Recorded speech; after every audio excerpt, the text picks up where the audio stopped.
एक समय की बात है, चमकौली नामक गांव में अक्सर अजीबोगरीब घटनाएं हुआ करती थीं। गांव वालों का मानना था कि उनका चमकौली गांव शापित है।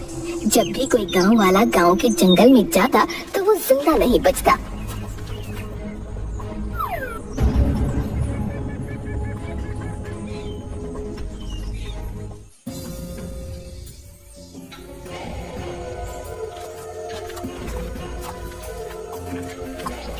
गांव का चंदू किसान अपनी गाय के साथ जंगल के रास्ते होते हुए गांव जा रहा था।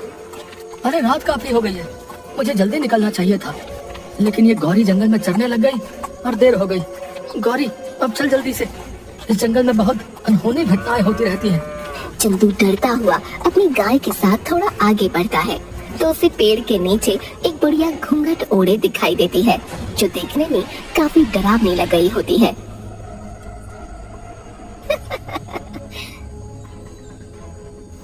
ओह, अच्छा तो तुम आ ही गए। अच्छा हुआ कोई तो इस जंगल में आया। ओह, बहुत दिन हो गए किसी इंसान का खून नहीं पिया। आज तो मजा आ जाएगा, शिकार खुद चल कर आया है। कौन हो तुम? हमें जाने दो, हमको अपने गांव जाना है। ये सब सुनकर चंदू बहुत डर जाता है और वहाँ से अपनी गाय के साथ भागने लगता है। भाग, अरे तेज भाग मेरी गाड़ी, नहीं तो आज हम दोनों नहीं बच पाएंगे। तभी वो घूंघट वाली बुढ़िया उसके सामने आ जाती है।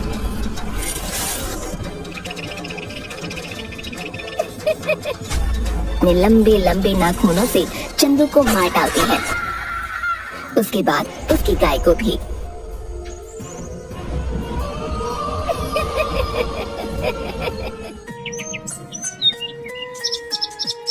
अगली सुबह ये खबर गांव वालों को पता चलती है। गांव के लोग ये जानकर बहुत हैरान हो जाते हैं। अरे भैया सुना है, उस घूंघट वाली बुढ़िया ने कल रात चंदू किसान और उसकी गाय को मार डाला। भैया ये तो अच्छा नहीं हुआ भैया।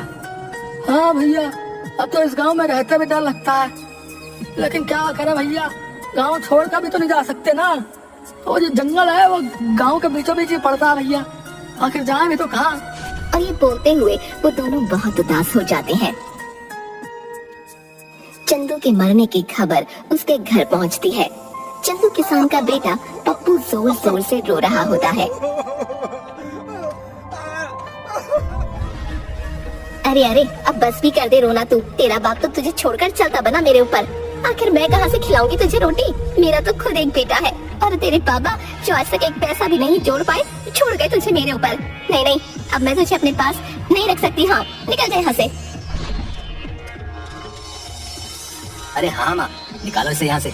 पिताजी का सबसे लाडला बना फिरता था, अब आएगा मजा। अरे नहीं नहीं माँ, ऐसा मत कीजिए, मैं आखिर कहाँ जाऊंगा माँ? ऐसा मत कीजिए माँ, पिताजी के बाद अब आप ही मेरा सहारा है माँ। अरे वो सब मैं कुछ नहीं जानती, समझा? तुझे इस घर से जाना ही होगा, जा यहाँ से। जिसके बाद पप्पू वहाँ से बड़े उदास मन से चल देता है।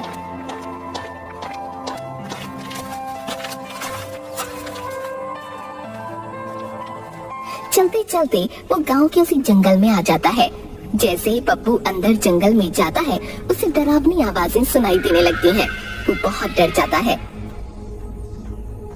अरे अरे, ये कैसी अजीब सी आवाज है, मुझे तो बहुत डर लग रहा है। हे भगवान, इस गांव से बाहर जाने का एक यही रास्ता है जो जंगल से होकर गुजरता है। हे भगवान मेरी सहायता कीजिए, अभी तो मुझे बहुत भूख भी लगी है। हाँ, और जिस ओर से डरावनी आवाजें आ रही होती हैं, उस ओर चल देता है। तभी वो देखता है कि वहीं पेड़ के नीचे घूंघट में एक बुढ़िया बैठी है। आ गया तू, अब मुझे एक नया शिकार मिल गया। उसकी ये बात सुनकर पप्पू काफी डर जाता है। हे भगवान, अब मैं क्या करूं?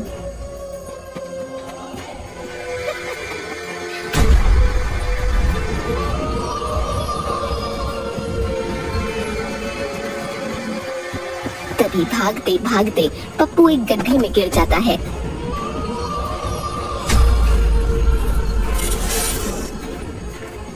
जैसे ही पप्पू उस गड्ढे में गिरता है, वो एक ऐसी जगह पहुंच जाता है जहाँ बहुत रोशनी होती है। काफी बड़े बड़े पेड़ होते हैं और उन्हीं पेड़ों के पास एक बहुत ही सुंदर नदी होती है। वहाँ आसपास अलग अलग तरह के पक्षी और जानवर घूम रहे होते हैं। सबको देख पप्पू हैरान रह जाता है। अरे ये मैं कहाँ गया हूँ? ऐसा अजीब सा जंगल तो मैंने कभी नहीं देखा।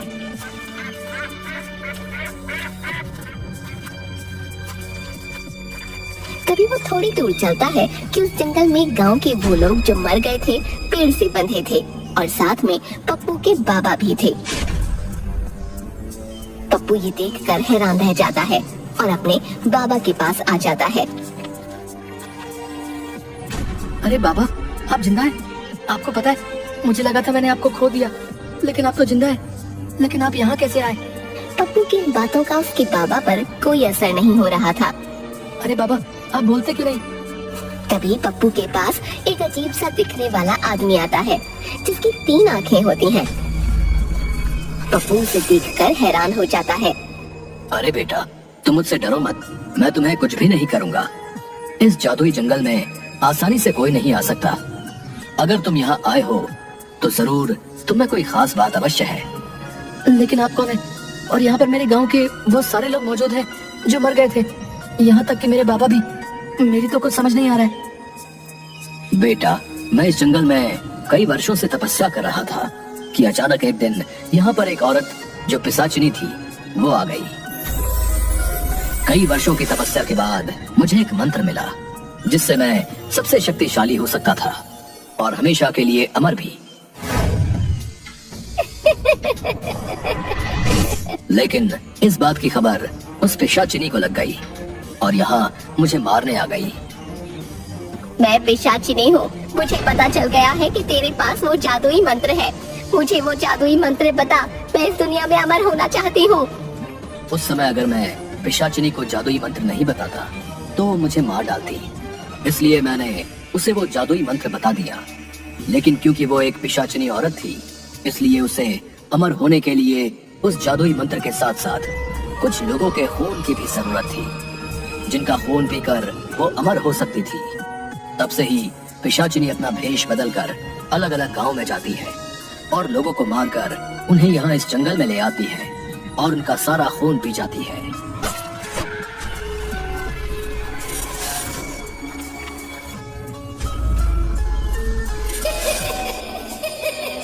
तीन आंखों वाले आदमी की ये बात सुनकर दंग रह जाता है।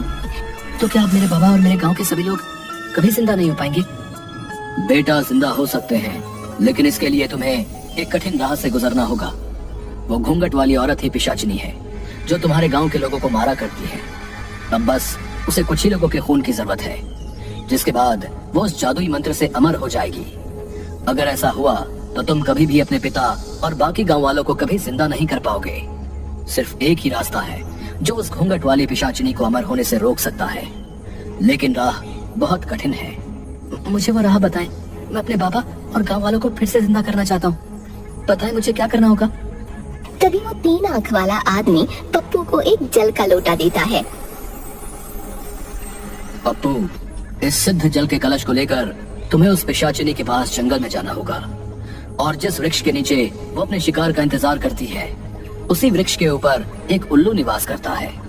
उसी उल्लू में उस पिशाचिनी के प्राण हैं। अगर उस उल्लू के ऊपर तुम इस सिद्ध जल को छिड़क दो तो उसका अंत निश्चित है। आप मुझ पर भरोसा करें, मैं अपने बाबा और गांव वालों के लिए अपने प्राणों से खेल जाऊंगा। कलश लेकर तो तुम जाओगे, लेकिन ध्यान रहे, ये कलश अगर गलती से पिशाचिनी ने छू लिया तो इसकी सारी शक्ति खत्म हो जाएगी। एक बात और, ये काम तुम्हें सूर्यास्त के वक्त ही करना होगा।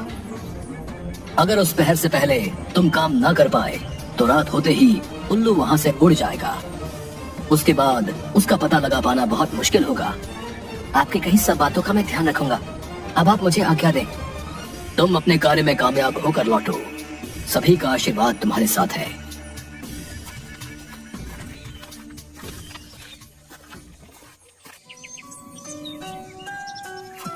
उसके बाद पप्पू जंगल में ठीक उसी जगह सूर्यास्त से पहले पहुंच जाता है। मैं उस पिशाचिनी को किस तरह इस पेड़ के नीचे से हटाऊं? अगर मैं इसके सामने गया तो ये मेरे पीछे पड़ जाएगी और इस कलश को भी तोड़ना चाहेगी। हे भगवान, मेरी मदद करो।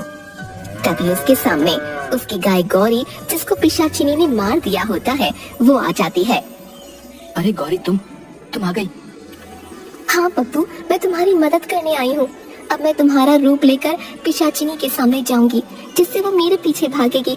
तब तुम पीछे से जाकर उस पेड़ पर बैठे उल्लू पर इस सिद्ध जल को छिड़क देना, जिससे ये पिशाचिनी का अंत हो जाएगा। ठीक है, मैं बिल्कुल वैसे ही करूँगा। उसके बाद गौरी पप्पू का रूप ले लेती है। पिशाचिनी के सामने जाकर, इधर देखो बूढ़ी पिशाचिनी, आओ मेरे पास।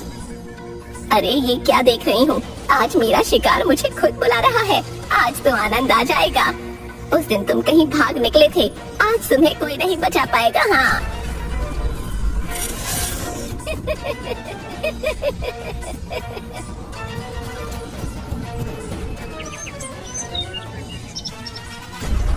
सूर्यास्त होने ही वाला है। यही वक्त है जब मुझे उस उल्लू पर जल छिड़ककर इस पिशाचिनी का अंत करना होगा। पप्पू झट से उस पेड़ पर चढ़ जाता है और देखता है कि एक बहुत भयानक सा उल्लू पेड़ की डाल पर बैठा हुआ है। पप्पू कलश से जल उस पर छिड़क देता है, जिससे उल्लू जलकर खाक हो जाता है। और वहीं दूसरी ओर पिशाचिनी गौरी के पीछे भागते हुए जलने लगती है। अरे ये क्या हो रहा है? मेरा शरीर कैसे जल रहा है? धोखा, मेरे साथ धोखा हुआ है। नहीं, किसी को नहीं छोड़ूंगी। बचाओ।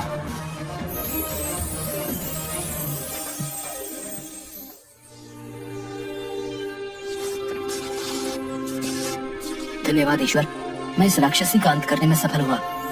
उसके खत्म होते ही पप्पू के पापा और सभी गांव वाले उस 3 आंख वाले आदमी के साथ वहां आते हैं, जिन्हें देखकर पप्पू बहुत खुश हो जाता है। अरे बाबा, आप जिंदा हो गए। मेरे प्यारे बाबा, देखो मैं आपको अपने पास फिर से ले आया। हाँ मेरे बच्चे, देख मैं तेरे पास आ गया हूँ। वाह पप्पू, तुम सच में बहुत बहादुर और साहसी हो। तुमने उस पिशाचिनी घूंघट वाली बुढ़िया को हमेशा के लिए मुक्त कर दिया है। अब वो बहुत दूर जा चुकी है। अब तुम्हारा गांव शापित नहीं रहा बेटा। अब किसी भी गांव वाले की मौत नहीं होगी, और ये सब तुम्हारे ही कारण हो पाया है। ये सुनकर वापस जिंदा हुए सारे गांव वाले भी पप्पू का धन्यवाद करने लगते हैं। मुझे माफ कर दो पप्पू, मैंने तुम्हारे साथ बहुत गलत व्यवहार किया। मेरे मन में आपके लिए कोई कड़वाहट नहीं है माँ।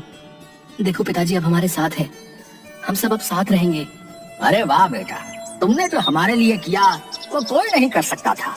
तुम वाकई ही हमारे गांव के नायाब हीरे हो। हाँ, हम तो तुम्हें पाकर धन्य हो गए बेटा।